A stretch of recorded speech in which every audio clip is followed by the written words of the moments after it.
সকালে কিছু একটা ভেবে উঠি ঘুম থেকে, তারপরে সব অন্য রকমের হয়ে যায়। মানে কোনো কাজ টাইম মতন হয় না। এই দেখো জল ফুরিয়ে গেছে, তাই জলের ব্যাগ রেডি করে দিয়েছে, আরও ব্যাগ আছে, আর জলটা আনাও হয়ে গেছে এই দেখো।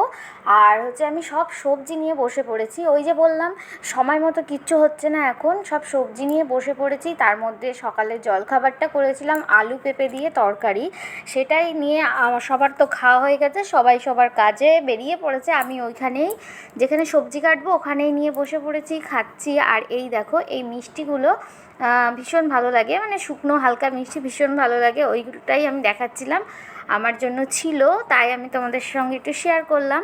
তো ওই রুটির তরকারিটা যেহেতু খেয়েছি, ওই মিষ্টিটাও খাবো। এই মিষ্টিগুলো খুব ভালো খেতে। আর দুপুরে আমি কি রান্না করেছিলাম, ওই যে পুঁই শাকটা দেখলে, পুঁই শাকের ঘন্ট। আর এখানে করেছি এই যে কচুর মানে কচু ভাজা, মানে গাঁটি কচু ঝুরঝুরে করে ভাজা, কড়মড় করবে।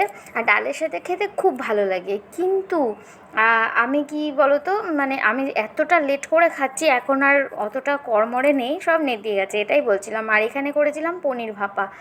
আর আমি কিন্তু ডালটা নিইনি, ডালটা আমার মানে ভালো লাগছিল না, তাই জন্য আর ডালটা নেওয়া হয়নি।